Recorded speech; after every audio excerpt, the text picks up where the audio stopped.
एक किसान था जिसके दो बेटे थे। वह बहुत ही आलसी और निकम्मे थे। वह अपने पिता को कामकाज में हाथ बटाने के बजाय आलस किया करते थे, इधर उधर घूमते फिरते थे। किसान को अपने बेटों की बहुत फिक्र थी।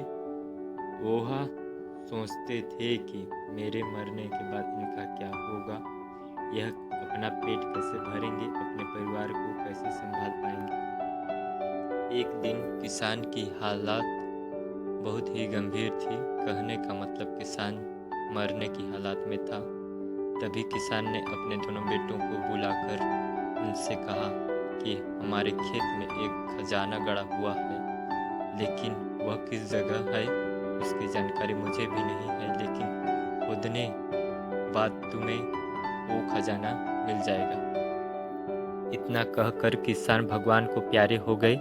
खजाने की खबर सुनकर दोनों बेटों के मन में लालच आ गया और वो दोनों खेत पर चले गए और खेत को खोदने लगे। खजाने के लालच में कुछ ही दिनों में पूरे खेत को खोदने के बाद वह घर जाकर बैठ गए और वह अपने पिता को कोसने लगे। इसी तरह कुछ महीने बीत गए और वर्षा ऋतु का आगमन हुआ।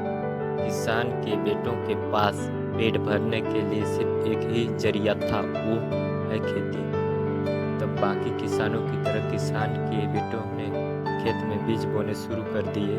वर्षा का पानी पाकर वह बीज अंकुरित हुए और देखते ही देखते खेत लहराने लगे। ऐसा लग रहा था कि हवा के झोंके से लहरा रहा था। यह देखकर किसान के बेटे बहुत खुश हो गए। उनको समझ आ गया कि परिश्रम ही सच्चा धन होता है और वो उसी तरह से अपने पिता के शब्दों का मोल भी समझ गए और अपने कामकाज में लग गए।